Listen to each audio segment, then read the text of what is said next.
Hello. Hi. Welcome back. What is that?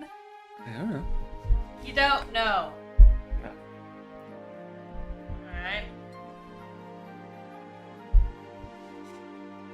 This is my voice. No, it's not. Yes, it is. No. That is not how you sound dating.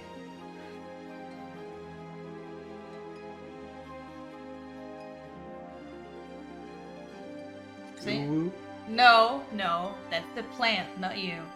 ooh, ooh. Anyway, what did we do last time? Well,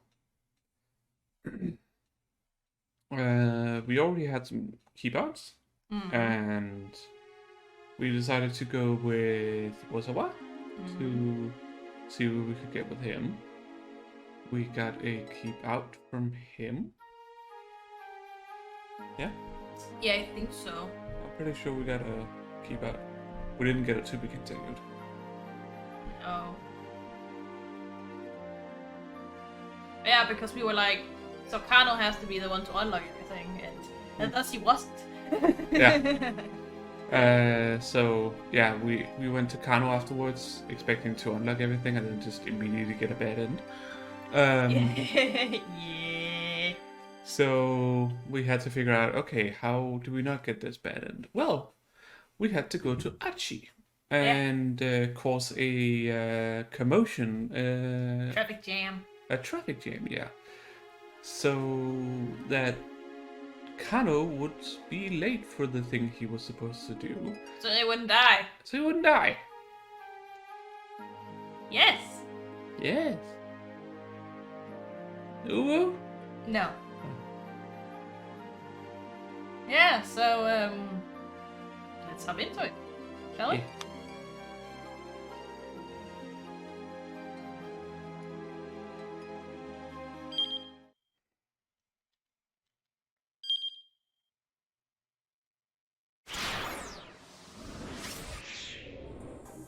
Alright, so I'm going to do the time just...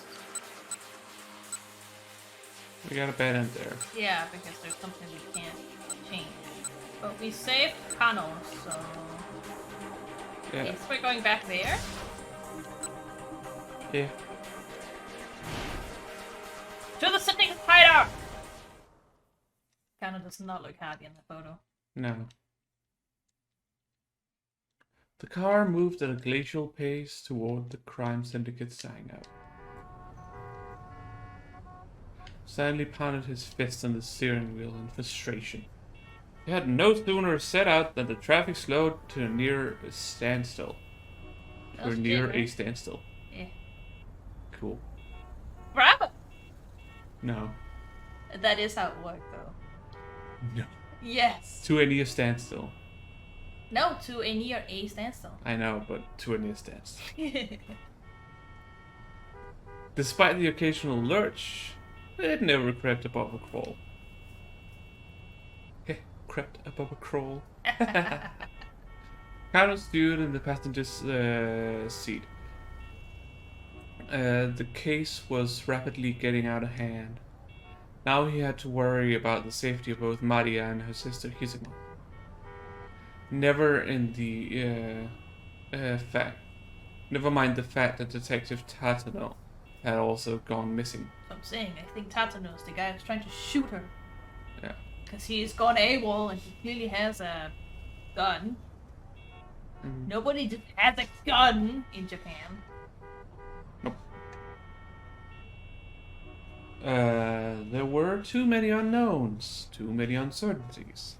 His unease was growing unbearable. Also, Tatano hasn't radioed in, and we can't reach him from our end either.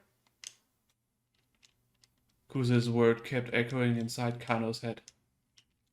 What could have caused Tatsuno to drop out of contact?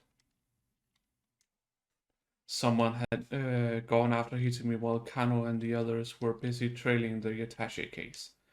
Could Tatsuno have been... No, it couldn't be.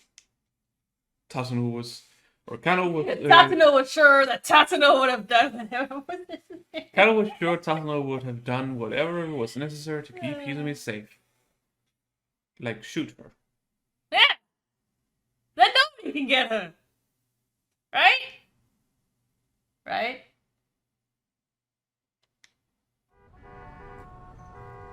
Your face tells otherwise. Barely broke the long silence.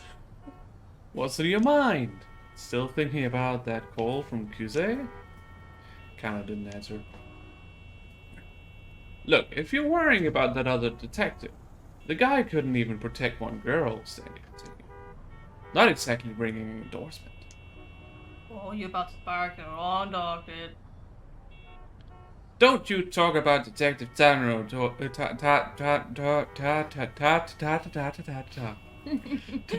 Brain, have 2 words. Don't you talk about Detective Tatsuno that way. I'm concerned about Hizumi Ozawa, but the missing attaché case needs to come first.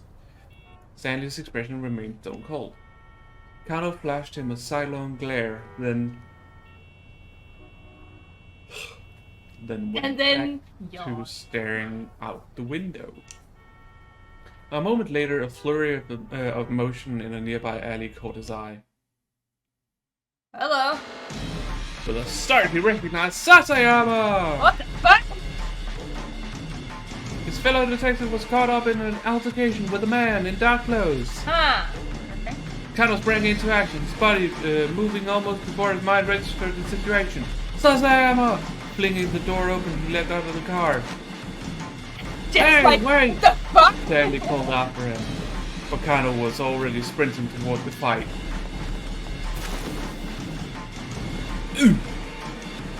The other man knocked Sasayama into a pile of garbage. As Sasayama struggled to get back on his feet, his opponent looked down at him with a triumphant sneer.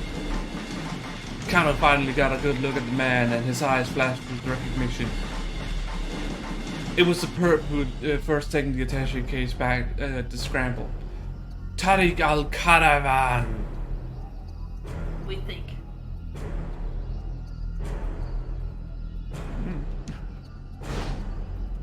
You! Kano growled. He spat like a bullet to tackle al-Caravan. Caravan. No, not a caravan. Caravan! 1-1. Around the legs. But al-Caravan nimbly stepped aside. Kano's arm closed on nothing but air. Ooh, chokehold. At the same moment, al-Caravan deftly wrapped an arm around Kano's neck. Kano felt a vice-like pressure in his carotid artery. Yes, pressure on the carotid artery. A move known as front choke sleeper hold. Restricting the carotid artery stops blood flow to the brain, causing the opponent to lose consciousness. Also known as a guillotine choke. Okay. Because, you know, it's the same thing as a guillotine. His consciousness quickly began to slip away. Oh, no you don't, you bastard, he snarled. Lowering his center of gravity, he got a hold of one of al-Caravan's legs and used his shoulder as a fulcrum against it. Despite the arm still crushing his neck, Kano managed to lift his opponent high into the air. What? He continued the movement to heave al-Caravan up and over himself, slamming him upside down into the heap of trash. Take that.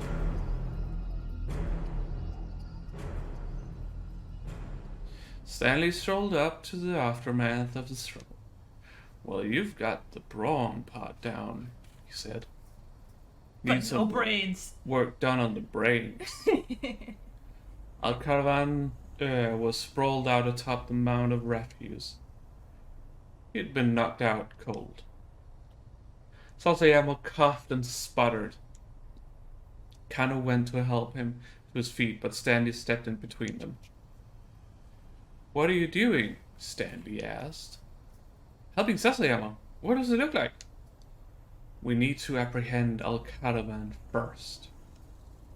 He's not even conscious. Sasayama can come first. He pushed Dandy aside and crouched down alongside his partner. You alright? He asked. Yeah, Sasayama groaned. You bailing me out, though. Just continue. Don't worry about it. Can't let the missus know about that. Mum's the word, Kano said. He slipped an arm underneath Sasayama and helped him to his feet. I managed to find the guy who had the attaché case, Sasayama said. But when I tried to arrest him, this fella came out of nowhere and attacked me. He flashed Al-Caravan a nasty look. So here we go again, disobeying direct orders, Stanley huffed. What's the deal with Japanese police anyway?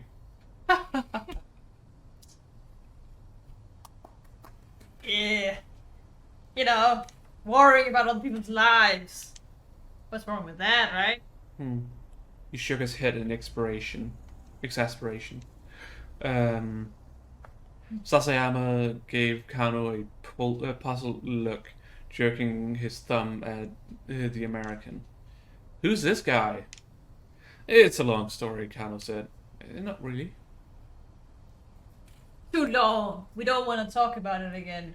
Let's already know. Yeah. He filled Sasayama in on the situation. Enough chit-chat. Hurry up and cuff this guy, Dandy said. Kano knelt down by Al-Caravan's unconscious body, flipped him over, and proceeded to cuff his hands behind his back. Gotcha! Kano paused. Al-Caravan's sleeve slid back from his wrist. What's this? Skull! And a scorpion? The unconscious man had a tattoo of a two-headed scorpion on his left forearm. Stanley strode over. Find something? He asked. Yes, I think this guy might be the ringleader. Seeing the image had reminded Kano of something he'd heard back at the headquarters, that the head of the foreign syndicate had a scorpion tattoo. He relayed this information to Stanley. I see. Stanley called up Kusa in his cell. You'll be happy to know that the guy with the attaché case is still at large, he said. Apprehending the ringleader at this point shouldn't be an issue. One of your so very capable subordinates gave us a big step forward in the case here. Wait a second, Sasayama murmured. That was sarcasm, wasn't it? Stanley hung up and called over to him. Think you can escort this guy back to the precinct? Yeah, sure. Seeing how very capable I am.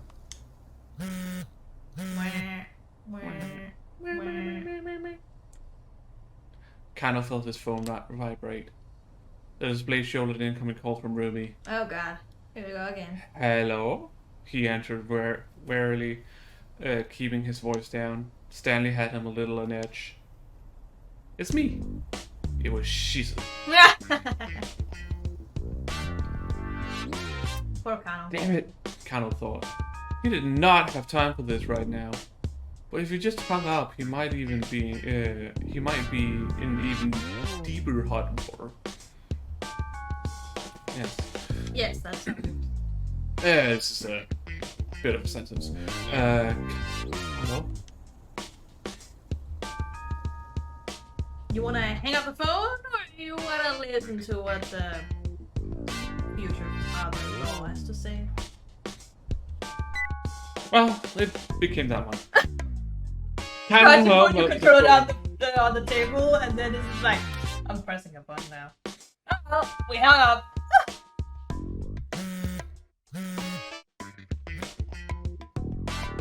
It promptly rang again, however.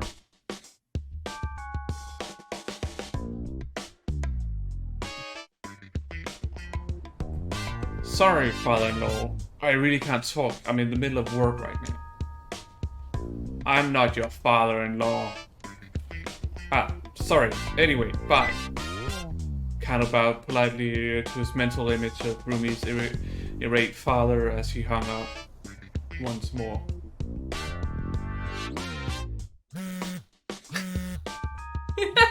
What's with this guy? Oh, see, the voice is like the most stubborn of guys, man.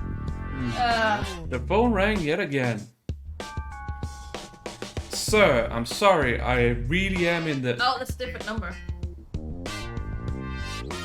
Mr. Endo, this is Dr. Saiki calling from Shibuya Central Endo? Hospital.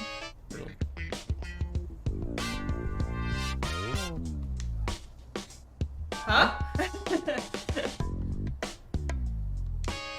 This wasn't Shizu. Kano didn't recognize the voice at all. Mr. Endo? Are you there? Ah, sorry, I think you have the wrong number. Oh, my apologies. I'm in a bit of a hurry, I must have misdialed. The caller hung up. Who the heck was that? Oh my fucking god. Who's the next time?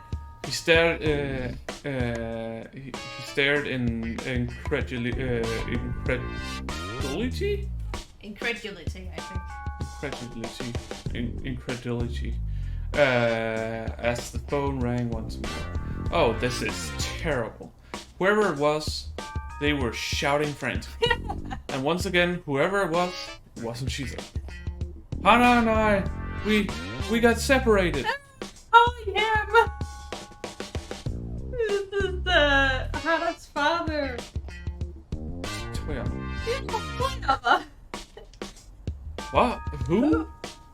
I don't know what to do. It doesn't matter if I get away. If they wind up catching Hana, please, you have to help me find her. The man on the other end of the line sounded like he was on the verge of tears. Kano wasn't sure what it was all about, but the guy was clearly in a pretty bad way. Please, Mirikawa, I'm begging you. Sorry, sir. I think you have the wrong person. But by the time Kano had gotten the words out, the man had already hung up. Hey, come on, let's go. What's the deal? Hey, I'm walking here. Yeah. Stanley's voice snapped Kano out of his daze. Ugh. Grimly, he followed the American back to the car. Everyone's calling Kano right now. Yeah. Yet again, Stanley was thumping the steering wheel in frustration. Traffic hadn't let up one bit. It was starting to look like they might never make it to the foreign syndicate's hangout. Kano caught sight of a girl in a hoodie weaving her way between the stopped cars on foot. He rolled down the window and called out to her. Girl in the hoodie, Miku Morita, is a fighter at the cosplay fighting cop bride, but just decided to retire after losing to Tama, the cat, in a street fight. She's thinking about what to do with herself now. Excuse me, miss? Did something happen? Huh? What do you mean? With the road, I mean. What's all this traffic? Oh, right. Apparently there was some big accident over by the train station. That's probably what's causing it. Really? Yeah, I don't think you guys are gonna be going anywhere for quite a while. She smiled and went on her way. Stanley gave the steering wheel another punch. Did, huh? Well, I guess they did say this wasn't just some typical ransom case, he muttered.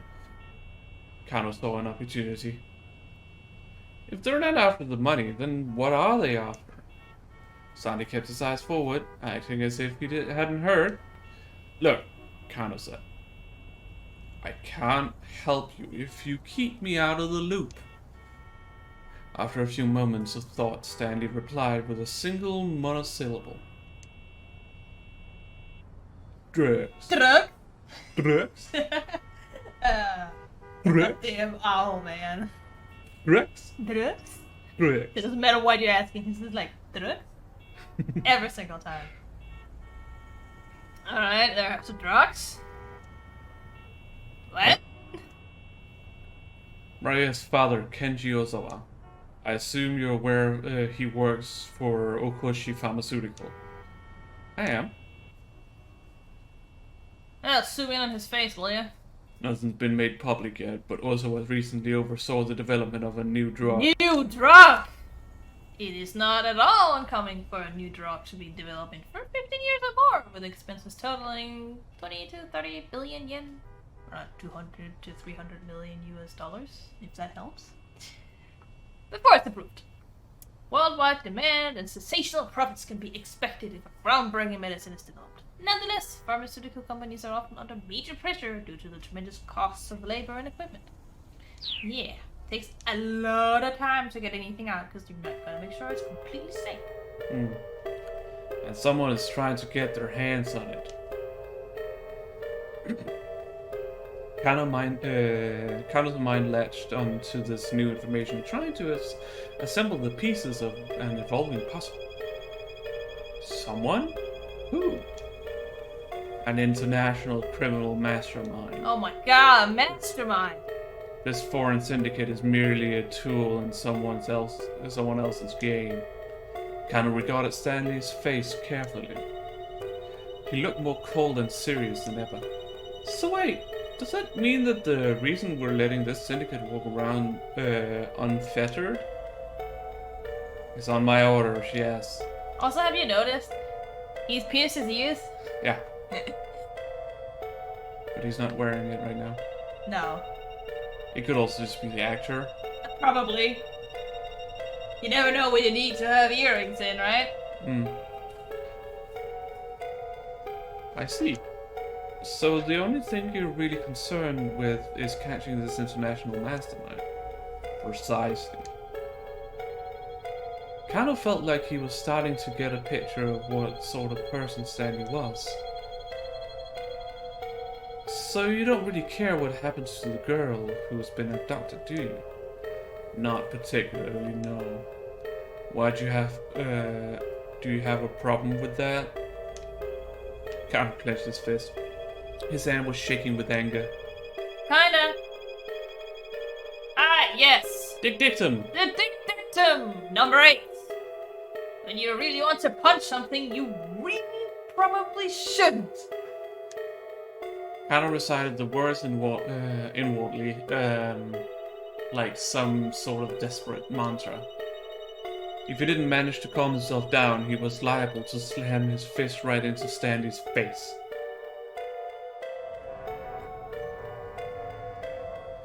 Outside the car, the traffic remained at a standstill. Kano chafed against a feeling of utter futility. Chafed. Chafed, I think. No, that matters. One after another, his uncertainties came to nag at him. Was Maria still safe?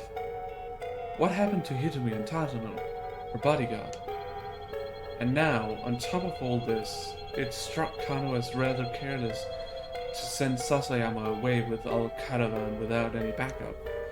Especially because we know that guy's coming back for Achi. Later on. Not even an hour later. So what happened? Now that Jack had alerted him to the presence of a dangerous international mastermind still on the loose, fighting back his peak, Kano got out his cell phone. Bit of peak. To do something impulsively out of irritation, resentment, or the like. Similar to doing something in a huff. If you know what that means.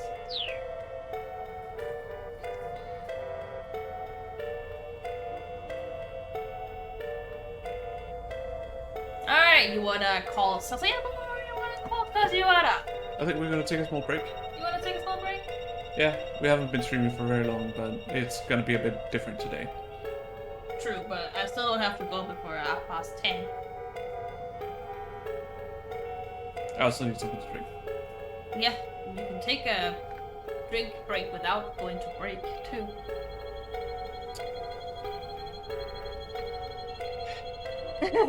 Just saying. People should also get up, stretch, and cycle their fluids. I'm not saying anything. I'm just saying you don't have to. Yeah. Small break, okay? We'll be right back. And we're back. Yeah. Go break. A little bit. Alright, so then, what will you do? Call Sasayama or call Detective Kajiwara? Sasayama, I think. Alright. We dialed up Sasayama.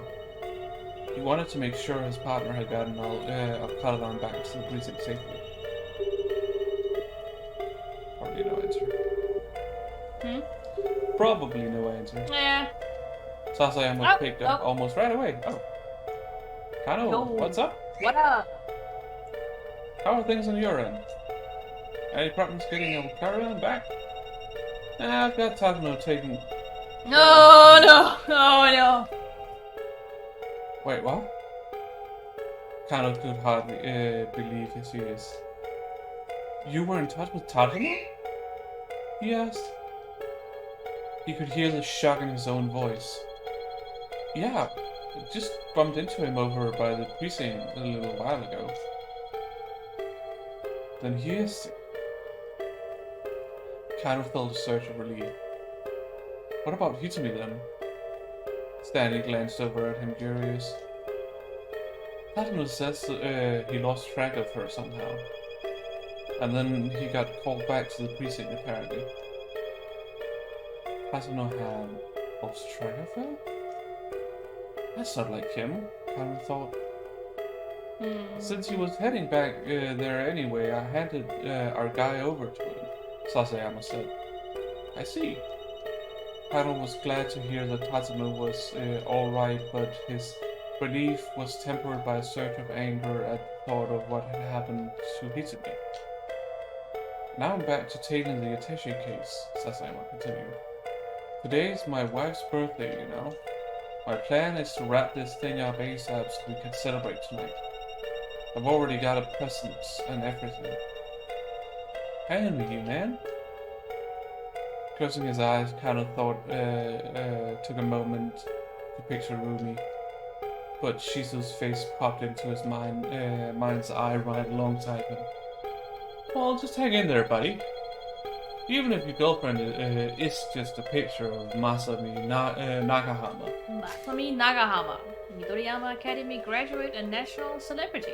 Her popularity shows no signs of slowing down after she played the female lead in such films as The Base That Hoarded Gold at the Heart of the World and Switten Fortress. There's another nationally famous actress with the same name, but it is a nationally known fact that the two are completely separate people.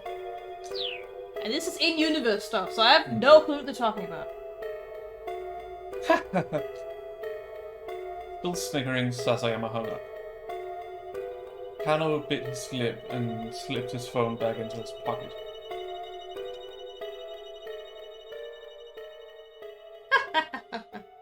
At long last, traffic began to move again. Yay! Almost as soon as it did, however, Stanley had to slam on the brakes. The abrupt stop made Kano smack his head against the windshield. Oh, that's gonna hurt, man. Hey, what gives?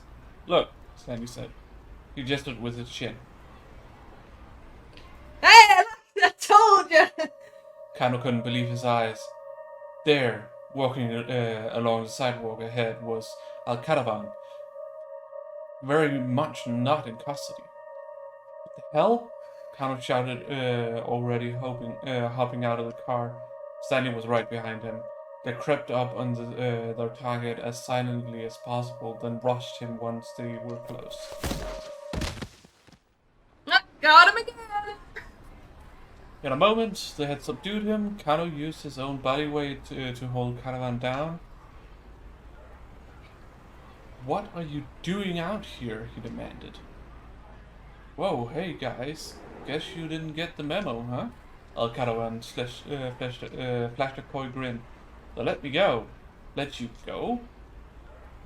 I think your body here might have hearing problems, Al-Caravan said to Stanley. I'm a free man. He says with a grin on his face. Look at it. Kano turned and glared at Stanley. What's he talking about? No idea. First things first. Get the guy back to the precinct. I'll head to the syndicate hangout by myself. You don't think this is weird? Kanos asks. I mean, what the heck is this guy doing on the loops again? What matters is that he is free. Maybe he's telling the truth about being let go. But that's ridiculous. Then I guess he must have escaped on his own, Stephen replied. In either case, your body's screwed up royally. Now it's on you to unscrew things. None of this sat right with Kano, but the fact remained that he couldn't just let Caravan go. He gave Stanley detailed directions to the hangout, and the car sped away towards Yoriki. Then Kano headed back to the precinct with his captive, trying to reassure himself that he might learn something from questioning Al Caravan that would help resolve the case.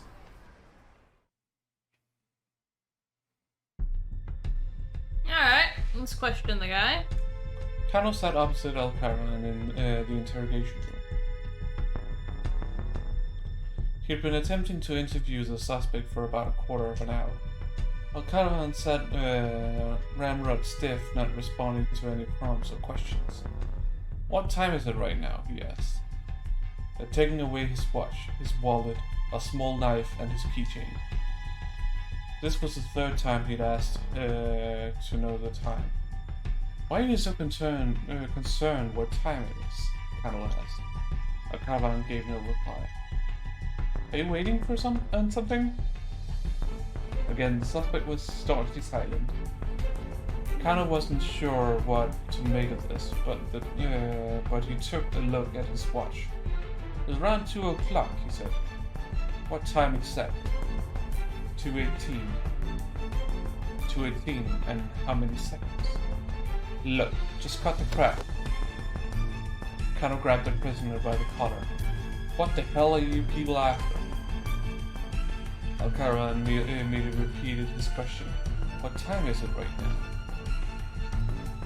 With a growl of aggravation, shoved his wristwatch in Al Caravan's face. Ah, it's 2:20, Al Caravan said. Okay then, that should do it.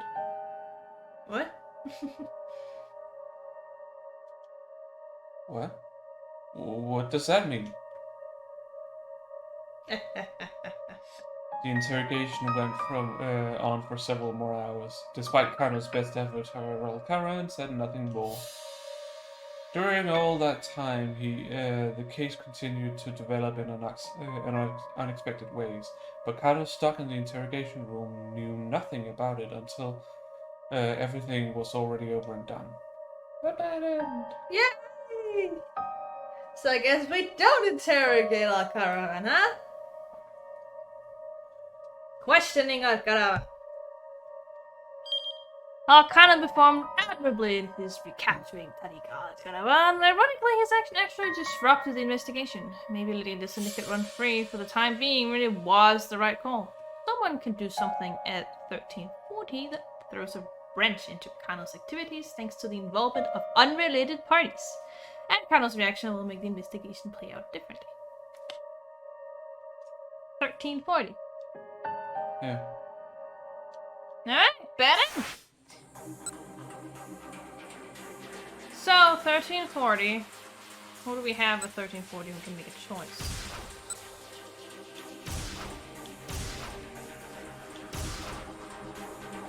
Nina Di Calo can.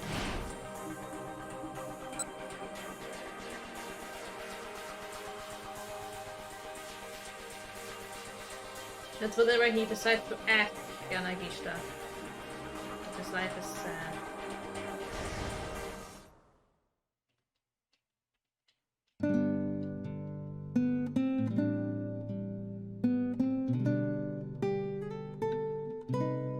Try to say B and see what happens. No, nothing really came to mind. It's about time to wrap this up.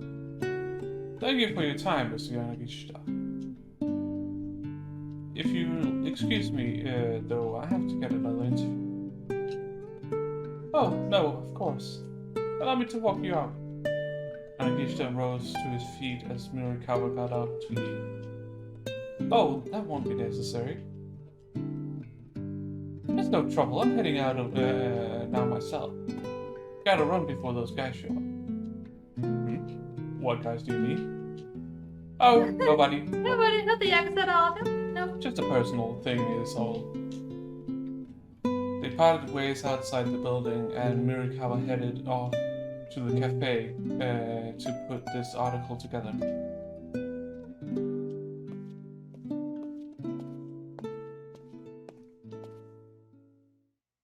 Oh, perfect timing. Alright, I think we're back again. So that did change something. Yeah. Cool. Let's try again.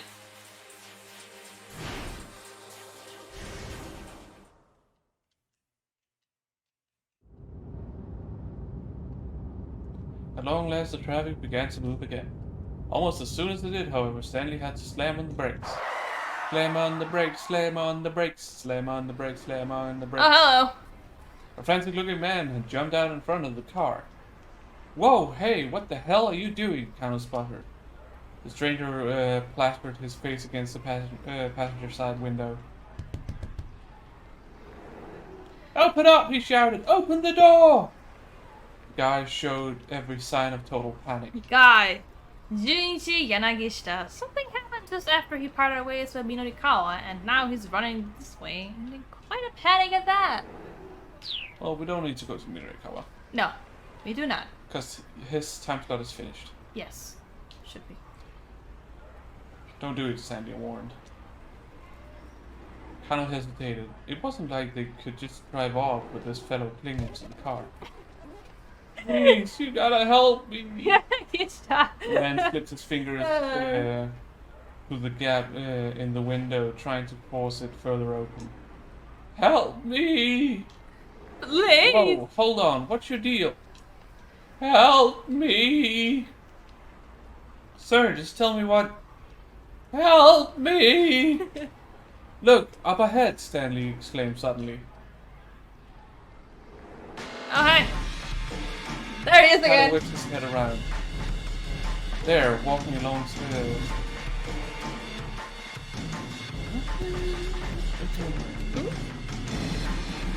Okay. Kano tried to jump out of the car, but the frantic stranger had gotten his upper body wedged in the window and the door wouldn't open. Stanley got out, apparently. Stanley, his usual steely expression replaced with a look of shock, exited on the driver's side and went after the caravan himself. Kano shouted at the man in the window. Get out of the way! What do you want to say? Alright, get in. Get in! If the guy was that desperate to get inside, Kano wasn't about to stop him. Besides, he needed to get the guy to calm down and let go of his arm. Ow, the man yelled. Let go! Let go! He was the one holding on. Why was he demanding to be let go? What the hell is going on?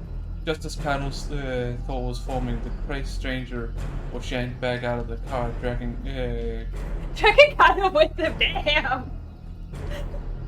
Is that Stanley? Oh no! That's the youngster guy. Looking men had grabbed him by his lower body. No! No! He screamed. I can't do any days hard labor! Somehow he was still managing to cling to the car door. Just give it up and let go already, snarled one of the assailants. The pair shifted their grip and pulled even harder. Kano heard the sound of tearing fabric as the two tumbled backwards. Oh no! Just like that, the crazed stranger was stripped down to his boxers. He let out a pathetic wail. Oh man! The two tops burst into uproarious laughter. That one got the high, yeah. Like that. Now's our chance. One of them managed to spot her.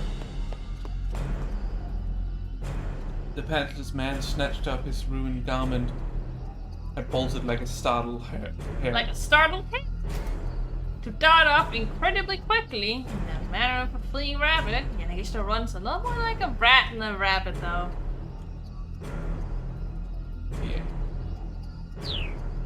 Yeah. Still cackling madly, his two pursuers rushed after him. Alright. So, where is Alcaro now? Kano was still staring dumbstruck at the spectacle when Stanley returned to the car.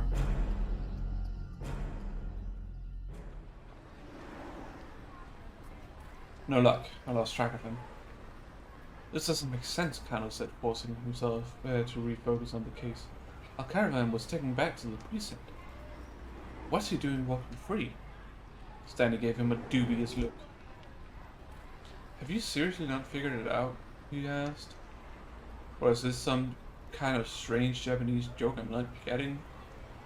No jokes here. What are you talking about? Kano replied. Do you know something I don't? Evidently I do. Your detective Tasuno let him go on purpose. That's the only explanation.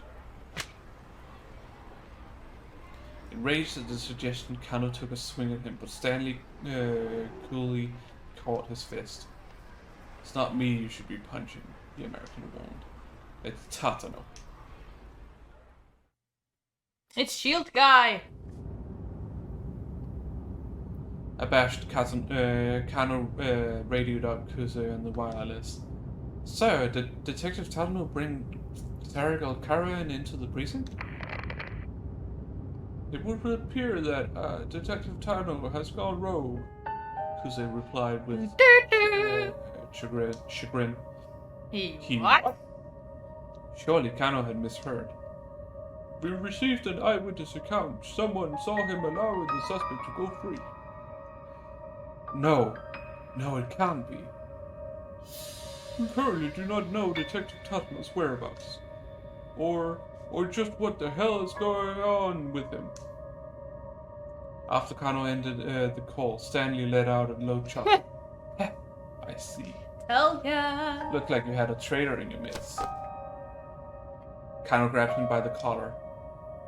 That's not the collar. Alright? That's his jacket. The collar of the jacket. That's still not the collar. Whatever. What are you trying to pull here? Tell me what you know, Kano snapped. All I did is state facts.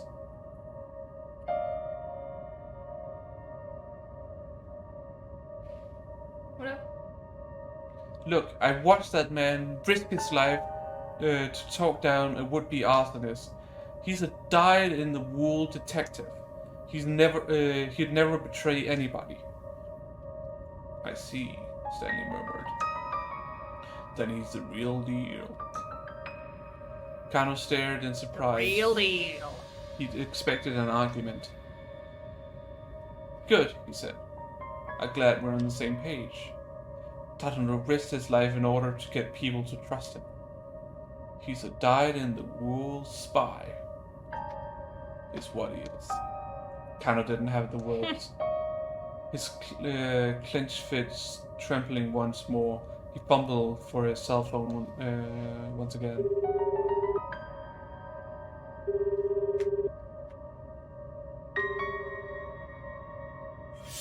He dialed Tasuno's number. The phone rang 5 times but failed to connect. There has to be a reason for this, Kano muttered. Tasuno must know something we don't. Really now, Stanley scoffed. And what makes you sure of that? Because Detective Tasuno was sure this kidnapping wasn't about the ransom. And he was right, arguably. The ransom doesn't matter at all. Kano's mind drifted back to 9 o'clock that morning. Ahead of their stakeout at the Scramble, he was walking with Tasuno through the halls of the Shibuya precinct. We're going to do a bang-up job out there, Detective Tasuno, he chirped. He was maybe a bit too excited about getting to take part in such a major case. Tatsuno patted Kano on the back. You need to take a step back. You're not letting yourself see the forest for the trees. What do you mean, sir? What I mean is that this is no ordinary kidnapping. Tatsuno's words triggered a little revelation. You're talking about the location for the ransom handoff, aren't you? Kano said. It doesn't make sense for the criminals to pick such a major intersection. Warmer, Tatsuno replied. Kano frowned inwardly. He'd been so sure that that was the answer. Have you thought about why they'd asked to have the sister make the handoff? Kano thought some more before answering. Because women are easy to deal with, he suggested, colder. If that was the case, why not pick the mother? No, what worries me is the fact that the Osawa girls are twins. Yeah. They're having us send someone to the handoff who looks identical to the girl they kidnapped. What's going to happen when they do that? What is going to happen, sir? Kano asked. I'm not sure yet, but I have a feeling the kidnapper's plan hinges on it. The two exited through the precinct's main entrance. Up ahead, rows of buildings stood tall against the backdrop of bright blue sky. Tatsuno let out a quiet sigh. To think that so many terrible things are happening out there on such a beautiful day. So one case and another's waiting, he went on, as always. What is it about people that drives them to do such horrible things? A girl abducted out of pure greed. When I think of how her parents must feel, I almost can't bear it. They made their way toward the scramble. Tatsuno continued talking in a quiet voice. My father was a raging alcoholic. The house was always a complete mess. He was loud, violent, never had any money, always reeked of booze. My mother, she would cry and cry. I was afraid to come home. Every day I stayed out playing as late as I could possibly manage. Kano could hear the pain in Tatsuno's voice. That life took too much of a toll on my mother. She died when I was still in grade school. Damn. And my father, he just got worse. I was there with him at the end, after he had wasted away to almost nothing. Not the sort of childhood I'd ever wish on anybody. It sounds like you really went through a lot. Kano hated himself for uttering such an empty platitude, but he had no idea what else to say. Kano, as old as I am, I still don't really know what it is to be happy. I think that's probably because I've never known what it's like to have a happy family. Tatsuno sounded so forlorn.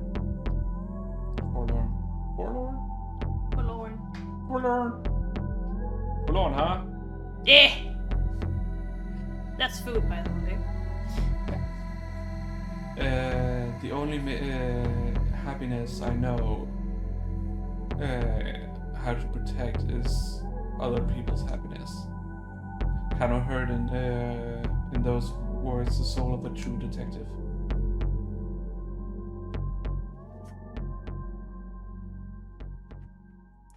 I just hope you're ready.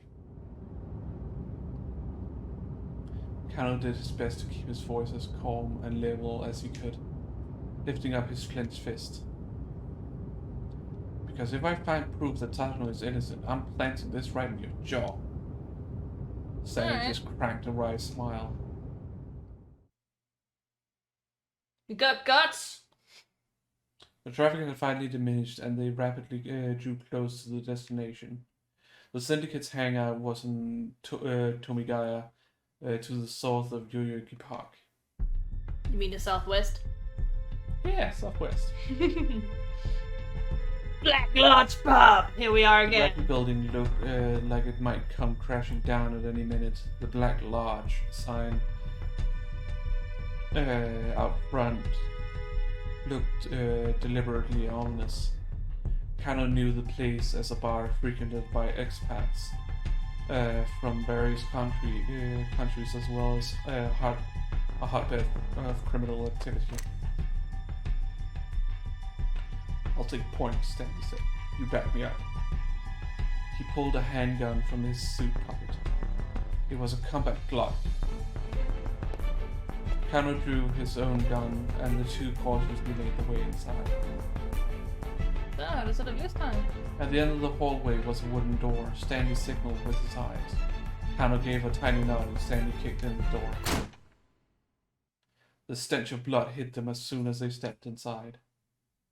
Ah, yes, dead people. Kano let out a startled gasp. There were nearly a dozen bodies sprawled out across the floor. He recognized them all. They were men who participated in the repeated attaché case handoffs. Each appeared to have been stabbed to death. Ah, yes, ketchup. Probably not ketchup. No. Stanley took a closer look. The blood's not fully dried. These guys were killed that long ago. Kano quickly scanned the bar high and low, but there was no sign of killer in hiding. There was no trace of Maria either. One of the fallen men let out a faint, strained groan. Hey, Kano called out. Stay with us! He hunched down beside the wounded man. A brief gurgle rose from the man's throat. He was clearly struggling to say something, but his voice was too garbled, too indistinct for Kano to make out any coherent words.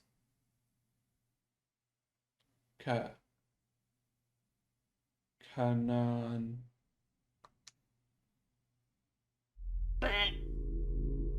What was that?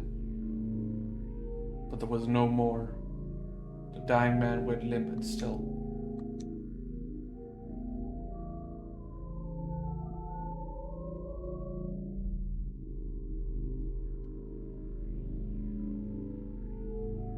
To be continued. Kind of felt like it. Yeah. Let's see if we can continue Archie's. Well, you have a bad end. We do have a keep out also. That's what I said. You did? Yeah. But how do we get rid of the bad end from Archie? Oh yeah, right. Yeah. Alright, the cooking. How about we just pray that he would find something that's edible, right? Yeah. Kajiwara appeared into the refrigerator. Goodness, you are remarkably understocked, he said. Let's see. Could you please put these in the dinger, Mr. Osawa? Dinger. Named for the sound that a microwave oven makes when it has finished heating your food. The microwave at my house doesn't really go ding when the timer reaches 0, though. It's more like a beep. It doesn't make sense to call a microwave a beeper. That's already a word that refers to something else. You know, like That's a because clock tracker. The old microwaves used to have an actual bell. It was actual mechanical. Yeah. It's not mechanical anymore. That's why. Well, some still uses a bell, Yes. like mine. Yes. Bang. The detective handed Osawa some frozen lumps of rice. The dinger? Anyways, I think there should be enough. Nope, because it's still a different picture. So, because you went in again. You don't have to. You can just go back. Yeah, I don't know. Your brain's like, I'm gonna go in. Yes, I need to press A. No, you need to press the one on the right.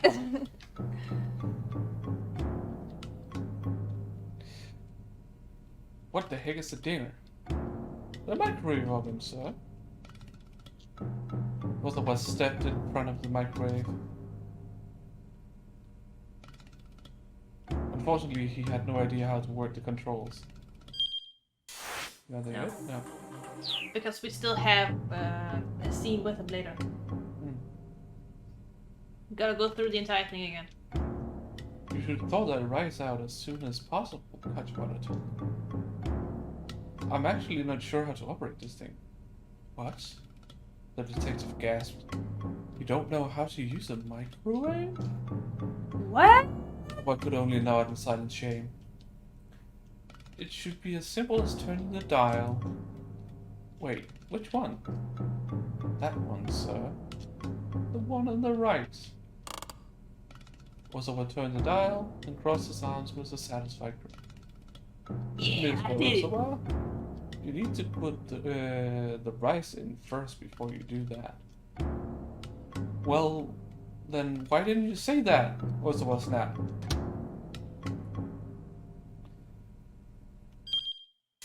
Nope. You're not done yet. I've never worked in a kitchen in my life. Don't ask me to do things that are this difficult. This difficult? Dude, you are a researcher on medicine and chemicals. Yeah. You can fucking know how to use a microwave. Come on. This guy has fucking silver spoon, man. Very well. I'll handle this from here. Why don't you go get the bowls and the chopsticks then, sir? I have no idea where the hell those are kept. Kachiwara let out a heavy sigh. Alright then. Please sit and wait, sir, he said. And here, take this. Pop, pop, pop, pop, pop. Kachiwara pulled out a sheet of bubble wrap from his pocket.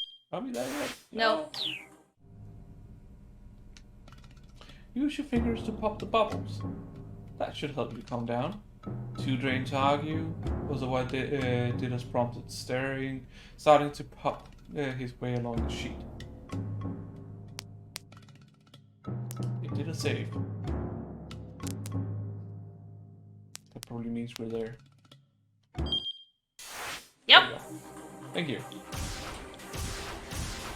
There you go, let's try again. Sealed in! Oh no.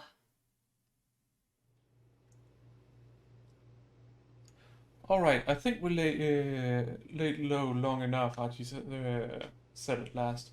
I think we should be on our way. He was about to get to his feet when he heard voices outside the storeroom again. Yikes. That was pretty careless of us. Yeah, we definitely gotta watch it. Ugh. The theater guys from earlier had returned and they sounded a bit panicked. Heard folks have been messing with the storeroom a bunch recently. Yeah. Uh-huh. And did you hear who's behind it? Some juvenile delinquents. Like a gang? Wow, that takes me way back. Locked. Alright, let's hurry back. Archie rushed over to the door. He tried turning the knob, but the door wouldn't budge. Oh, come on! Are you freaking kidding me? Yes. He paced frantically around the room, pulling at his hair. We're locked in! Yeah. And that door was the only way in or out. Archie and Hitomi were well and truly trapped inside the storeroom. This is all my fault, Archie said. It was my idea to hide out here in the first place. He bowed to Hitomi repeatedly. We're never gonna be able to find that blue minivan now. Guess we'll have to get someone on the outside to help us, Hitomi replied. She scowled thoughtfully. They powered the phones back on in order to call for help. Oh, Hitomi chirped. That's me. She took a look at the LCD display. an email from Tanaka. Okay. Izumi began typing out a response with practice these. More wild delusions rose to Archie's mind. Wild delusions. Ideas of fantasy conjured up in one's mind with no logical or factual basis. People can become deluded for varying reasons about a whole host of different subjects. Thankfully, Archie's delusions here are of an ultimately harmless sort. Ultimately. Being the key word here.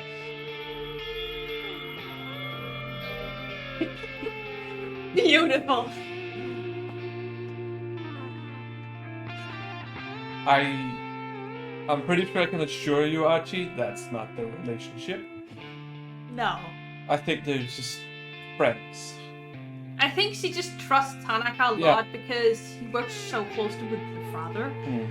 So she's probably seen and talked a lot with Tanaka as well. Probably like an uncle to her. Yeah, like an uncle, right? Because they're so often together. Yeah. Stealing a quick glaze. Yes, glaze. Glaze! Stealing a quick glance at Hitomi, he noticed her gazing heavily at her phone screen. His delusion ran even more wild. Beautiful, all the roses. Oh, Mr. Tanaka. Yeah, sadly. While he was still fretting through hearing Hitomi finish typing her response. So, what did you wind up saying? She asked. I explained the situation. That we're trapped in the storeroom. You've got some guys chasing after you and you're looking for some plan? Yes, I also asked him to please keep this a secret from my family and the police. Whoever this Tanaka guy was, Hitomi sure seems to put a lot of trust in him. A short while later, Hitomi's phone chirped with a reply. She checked the screen in a flash and all eagerness. Archie couldn't help but ask, so, what's that Tanaka guy have to say? Or will you just, like, ignore?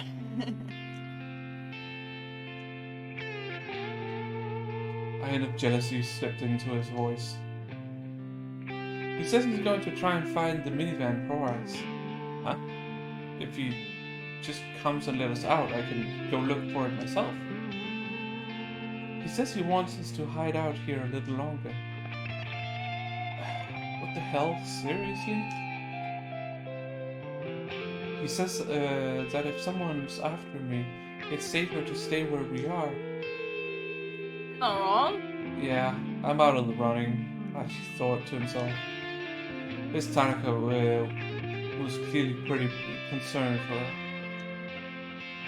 And there was really only one reason a middle-aged man would think like that. No, actually, you're wrong.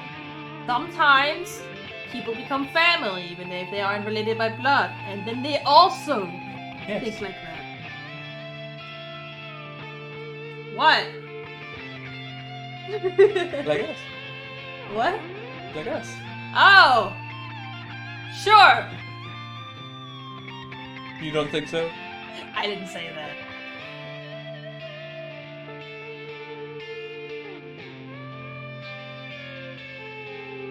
Alright, fine, wait. Your reaction's like, I don't know what to say to this. Archie turned his own phone off, then slumped back into her. We'll be waiting. After 20 more minutes in the storeroom, the two were sitting in silence.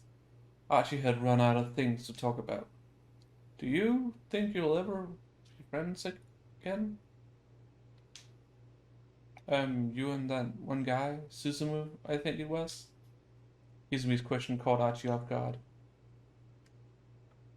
He stammered, unsure how to respond.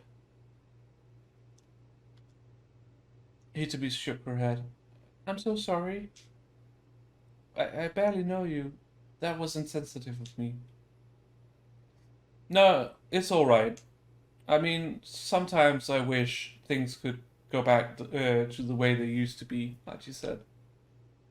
He let out a tiny sigh. What, that Curie guy said was the truth. I was the guy who found its SOS. Do you know what I mean by that? Hizumi gave a slight nod. I mean, I never wanted to be in charge of a gang or anything. Just kind of happened, you know? The controller lost connection for a second and came back, and now we don't Oh no! Anymore. What happened? It just lost connection. Yeah. But why? Bluetooth. I don't know. I don't know.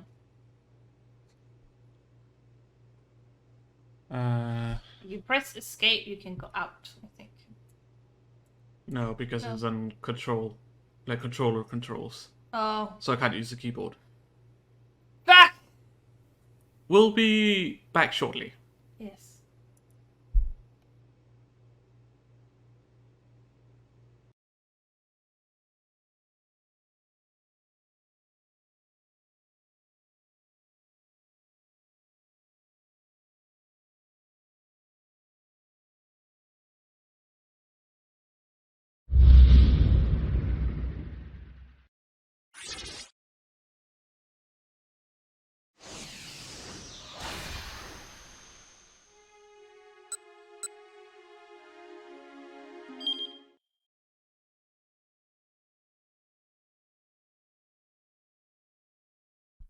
And we're back.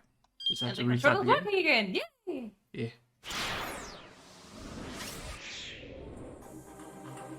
You just press him. Yeah. It goes the way it's less safe.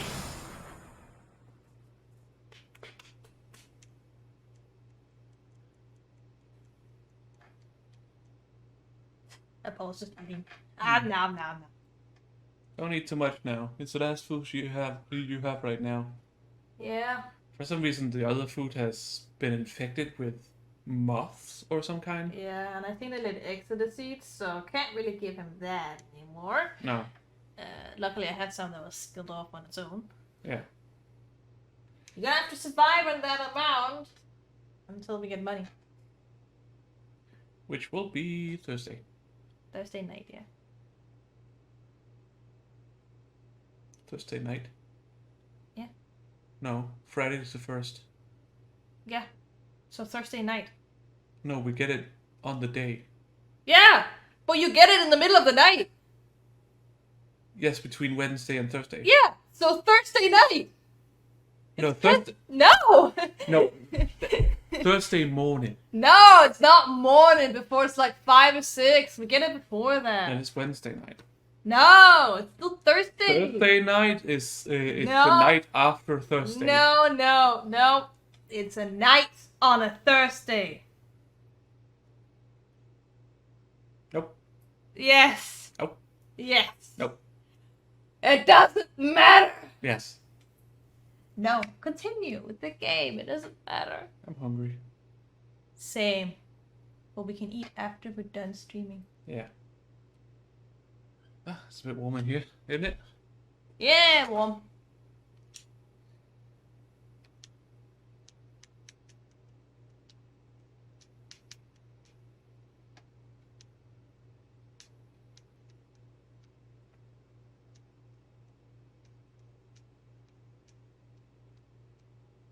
So quiet.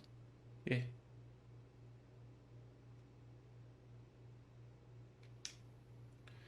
But I knew that if I left SOS, would just fall apart, and I didn't want everyone else to get all caught up over who would take my place, you know? You know? So I thought long and hard about it, looking for a way for folks to stay friends even after I was gone.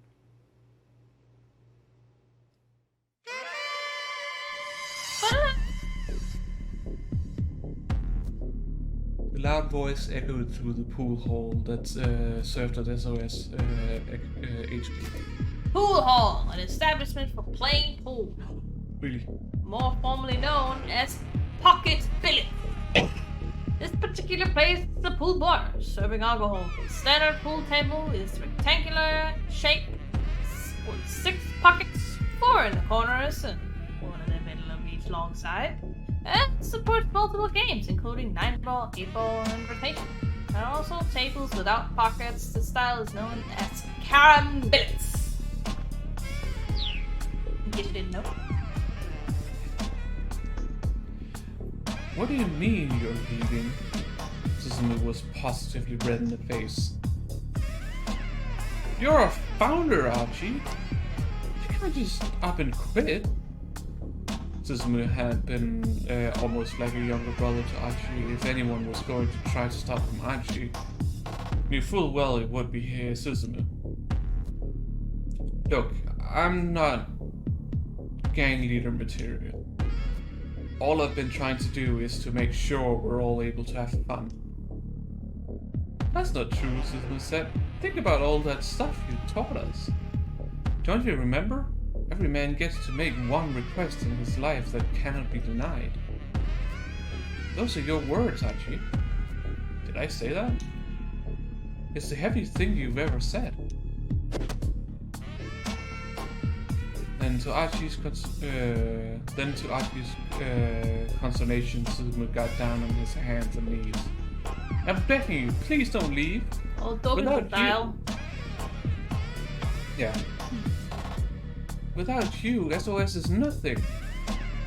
Archie could feel his conviction waver. I'm begging you here, from one man to another. This is my one request. Suzumu, I'm sorry. Archie could barely croak out the words. I'm leaving you in charge. You can't, Suzumu pleaded. Please don't say that. Archie turned his back to him in silence. Please, Archie, why won't you listen? I can't possibly beg any harder than this. Enough with all the request nonsense, Archie grimaced. What? Look at you, down on your hands and knees like, look at that. Pathetic. Pathetic! Ultimately stems from the Greek patakikos, meaning subject to feeling or capable of emotion. Over time, the meaning changed to signify exciting the passions, and later on, the more modern sense of arousing one's pity. Archie spoke as harshly as he could, fighting to mask his true feelings. I'm fed up with you, all of you. With each word out of his mouth, Archie could feel his own heart breaking. But if he could make the others hate him, at least it would give SOS a reason to stay together. How could you say that? Don't you try and pull that crap. Suzumu's tone had changed from sadness to anger. Fine then, he railed. I'm never asking you for anything again. I'll do what you want. I'll take the reins of SOS. Just according to Keika. Archie walked away, waving vaguely without looking back. Good luck, I mean it. Once he'd stepped out of the pool hall, he wiped his sleeve across his face. It came away wet with tears. Hell yeah.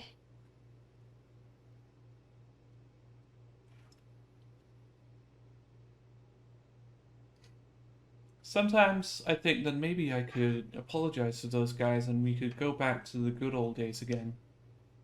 But that's never gonna happen. Not unless Suzumu gets better. He stared into the distance at nothing in particular. At least he'd sorted out how he felt about his former pals. Is there nothing that can help your sister? Izumi said. She needs a heart transplant.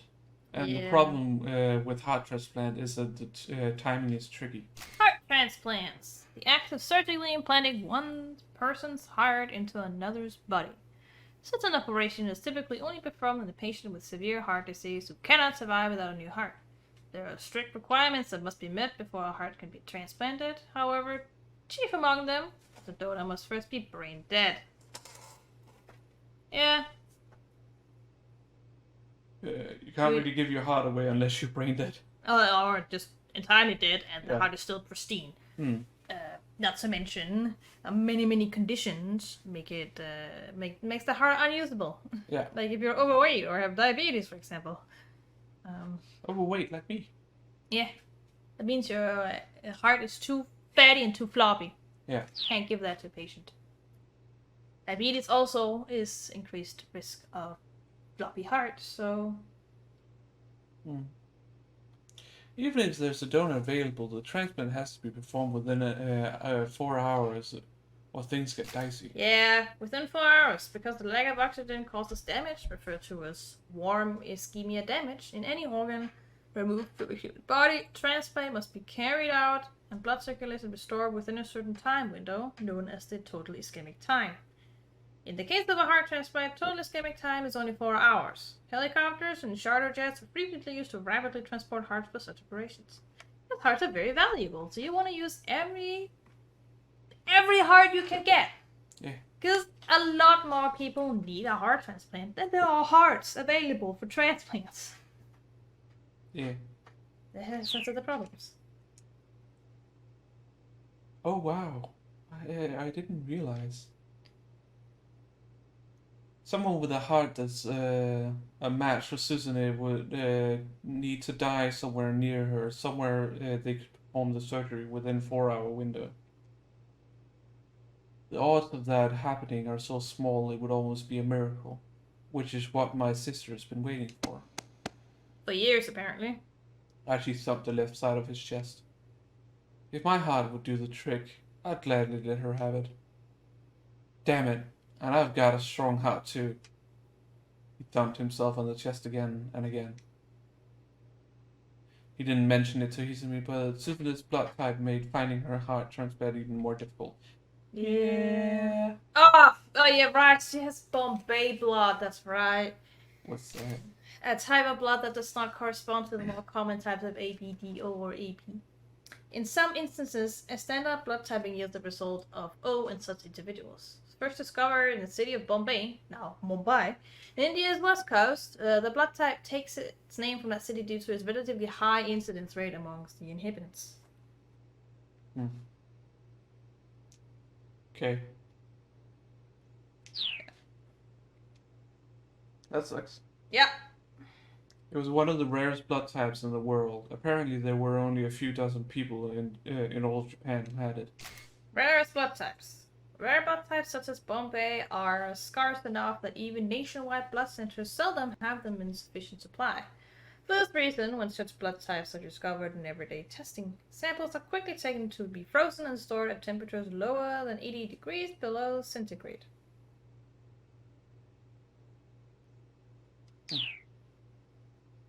Yeah. If Susanne were ever to receive a heart transplant, it would need to be from someone who also had Bombay blood. Aji? Izumi sounded like she was on the verge of tears. Wow, she must really feel bad for Susanne. No, Yeah. she feels bad for you, my guy. Oh yeah. If you did manage to find a heart for your sister, what would you do? What do you mean? Say, if you happen across someone who was a donor match. I would do anything. Anything? Yeah, whatever it took. I'd risk my own life if it meant helping Susanne. I mean, at that point, I'd assume God had granted me a miracle or something, you know? Is he to me pointing out that she also has Bombay blood? He hasn't told her about that. He didn't mention... Oh, okay, he did mention? Okay. I thought he did. Mr. Tanaka? Unfortunately for these two, it's not Mr. Tanaka. Right now, Tanaka is at the Ozawa residence on his way to speak with Kenji Ozawa, who's washing dishes after lunch. So who is it? Hisumi's voice was barely a squeak. For a moment, all was silent. Maybe it's just a cat? Ha! So you can jump to Tama.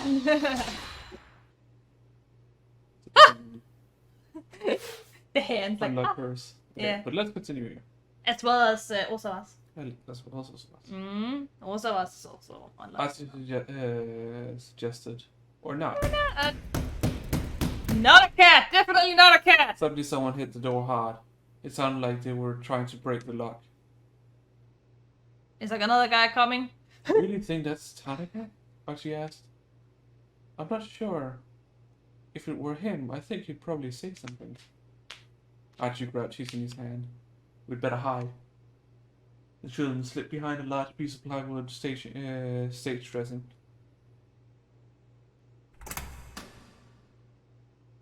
The door swung open with a loud creak. Oh god, it's Cane Man! Well, I'm Tatano? pretty sure it's Tatano. At this point, I am fairly certain it's Tatano. In stepped the man with the cane. What the heck? Archie whispered. What are you doing here? What's he doing here?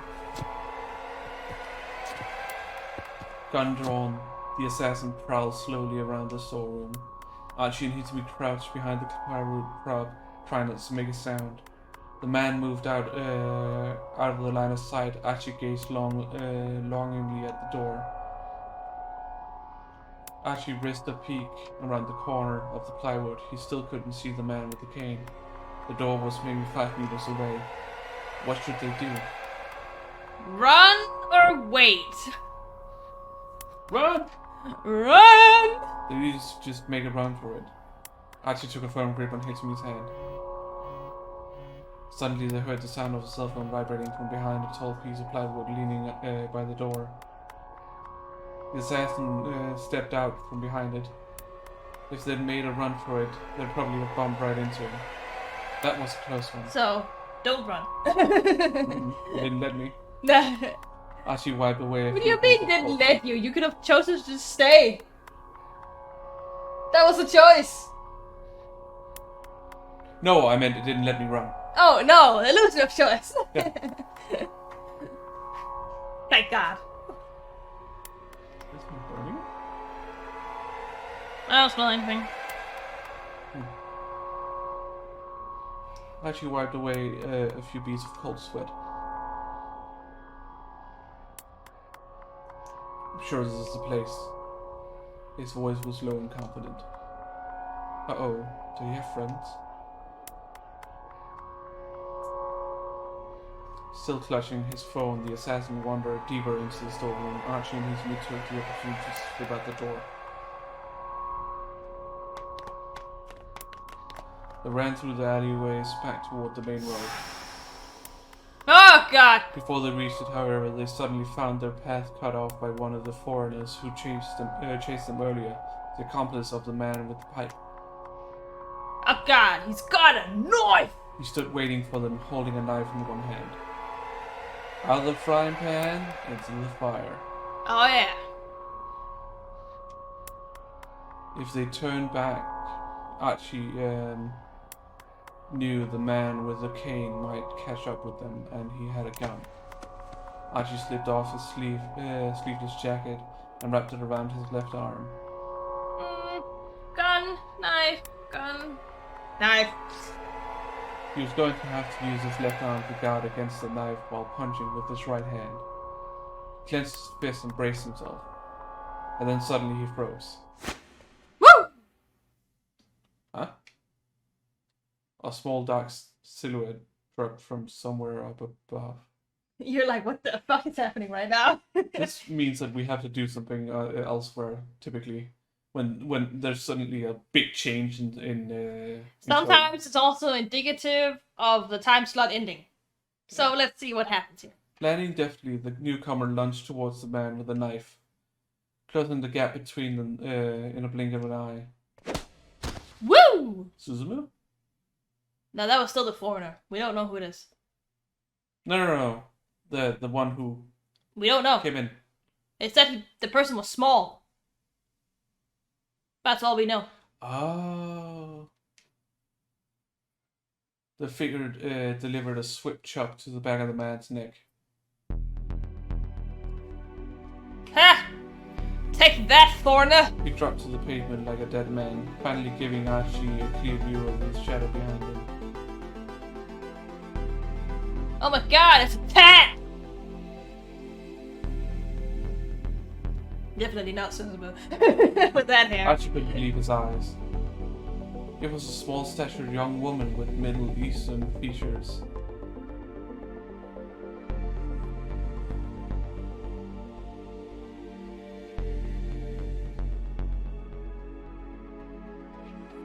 Hitsumi's just staring like, what? Hitsumi let out a little gasp.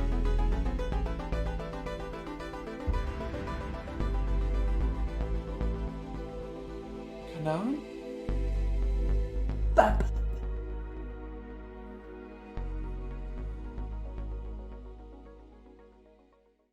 To be continued.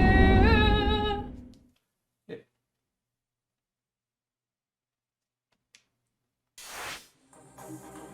Alright.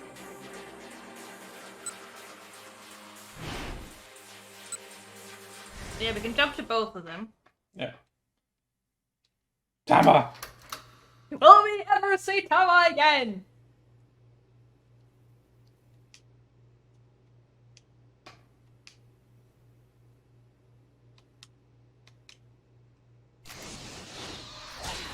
Tama! Whip! To the store! Gotta get that necklace, finally.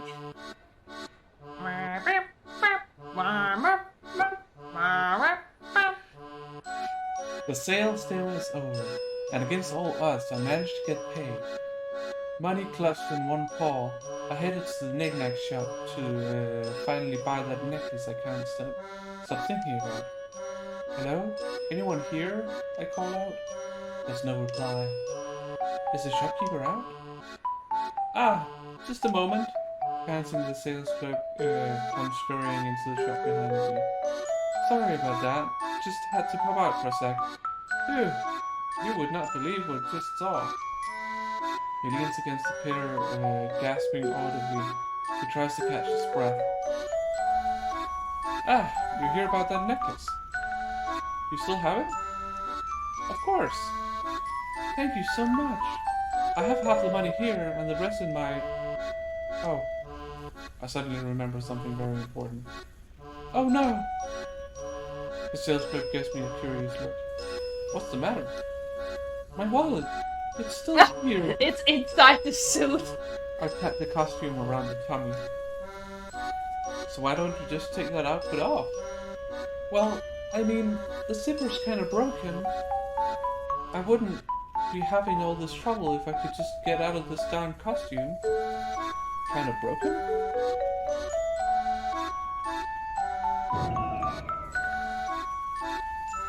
It's way more broken than that. The sales clerk pointed to the full body mirror.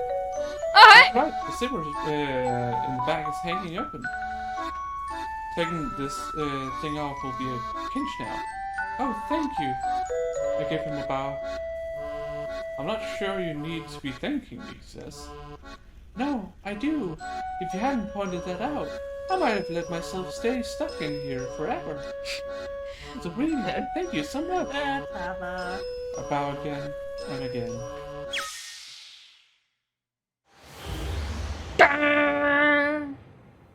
Fuck this costume. That wasn't attached to the costume. Yes, it was. Not in a way you couldn't get it off.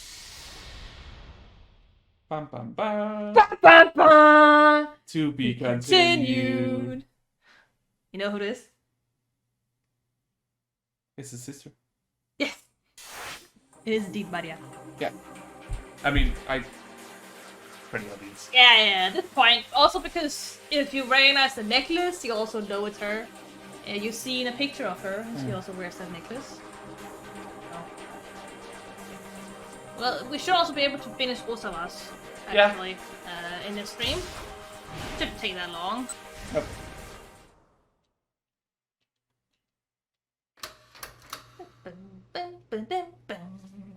Mr. Tanaka! Alright, wash the dishes. To the future!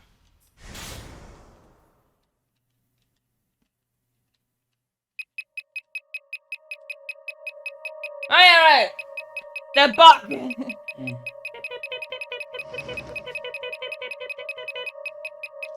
Director, if you have a moment. Tanaka poked his head into the kitchen. I've got something urgent to discuss with you. Yes, of course. Osawa took the buck tracker from his pocket and handed it back to Kajiwara. I won't be needing this anymore. Are you sure about that? As soon as they had left the kitchen, Tanaka leaned in close and whispered to him. I got email from Hitsumi. He showed his cell phone to Osawa. Don't tell anyone. It looks like my sister is being held captive in a blue minivan somewhere in Shibuya.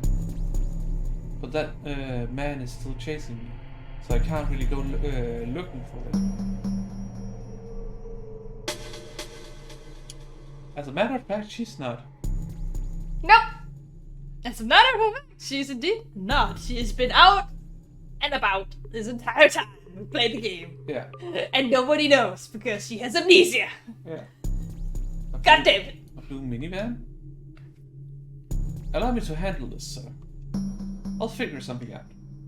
Osawa knew he trusted Tanaka for a reason. Thank you, he said with a bow.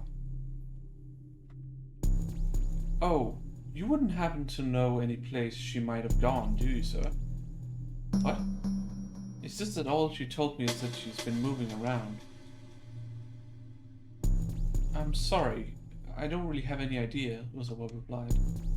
He was ashamed to say it. There wasn't a single place he knew where his daughter might be inclined to go. Ah, I see. Not that it would matter right now because she's just following Archie around. Yeah. So. Tanaka, picking up his discomfort, was visibly embarrassed himself. He hastened to change the subject. By the way, how did your talk with Mr. Makino go? I confirmed that he was behind the human testing, but I don't know who sent me those emails. Tanaka paused for a moment in thought, looking like he might have had a hunch. Alright then, he said. We'll have to talk in more detail later. With that, the assistant director headed for the front door.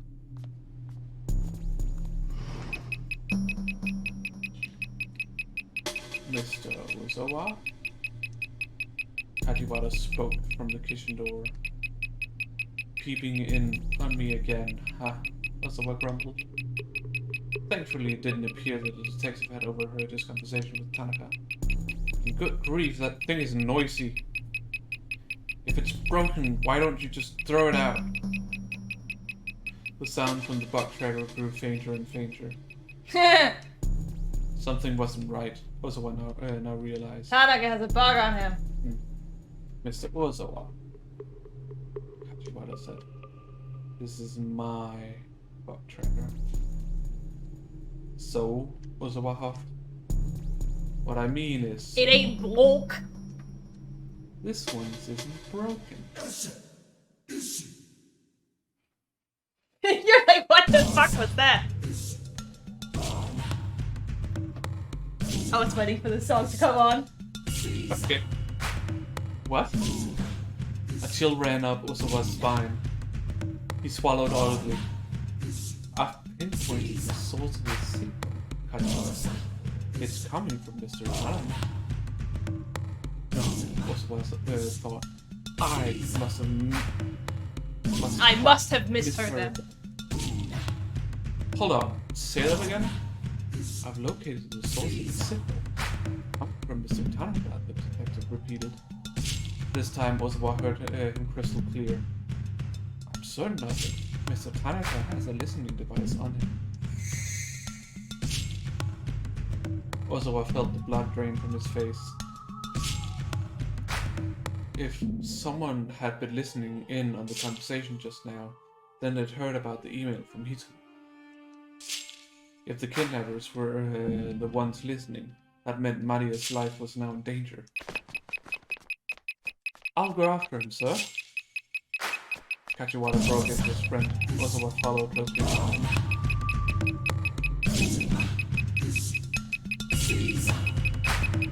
To be continued? Yep. Here we continue. Well, we might as well end here. Yeah. Because this is a perfect place to end. Yeah. We're gonna get a preview of the next time slot. Yeah. But I also have to get ready for work soon, so... Yeah. Because I have psych patients.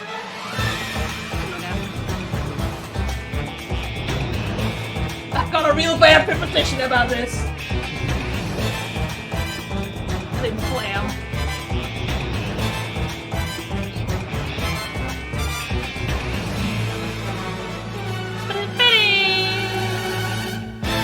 Two to three. Yeah. That's the next time slot we got.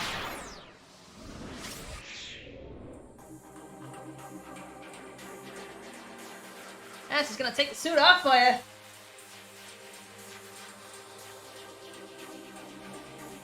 Okay. Sure. It's Maria. No longer Tama, just Maria. Well. Now that you know. Yeah. Alright. Another time slot. Yeah.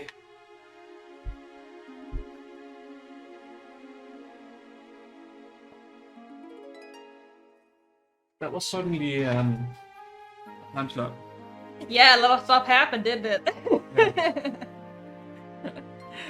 Last time slot we got Jack, now we've got Maria suddenly out of the suit, we've got someone named Kanan that Domi seems to know somehow, or recognize somehow.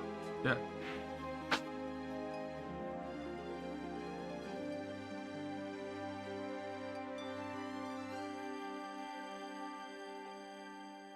So bored. I was like, what's this? Down on the floor it went. That's probably my knife. I don't know, it's the one up in the windowsill. Yeah, it's a knife. Yeah. We should probably be more careful about that. Yeah. Because I was like, what this? That's a lid on it. It doesn't come off easily. Still, Yeah. you never know. I know. Hello. Hello. Well, we're gonna head off now. We will see you guys again on Tuesday. Yeah. And do please, if you're so inclined, go check out our YouTube channel. Same name as our Twitch channel, Yeah. Personal A Space, where we have the VODs for the stream, and also a pre-recorded video series that is ongoing alongside our streaming schedule. Where we're playing Virtue's Last Reward, a non-linear game. Yeah. Zero Escape game Serious game. by Uchikoshi himself. Yeah. So do check that out if you got the time and patience. And what? I don't know. I didn't even hear what you said. Patience. Oh, and patience. Well, I've been cranking up the amount of editing I'm doing in the series, trying to make more out of it than just a video. Yeah. Um. Fun jokes and, other things. Yeah. Don't know if they land well. I don't know. I think they're funny. Some people will have the same kind of humor as you. That's how it is. Yeah. And you'll also get better at it with time and stuff, right? Yeah. So that's fine. So we just uploaded the next episode today. Yeah. It Just took us a before bit longer streaming. to edit. Yeah. Because there was a function you wanted that didn't work. So you had to manually do it, frame by frame, all that. Yeah. So it took a bit longer than anticipated at first.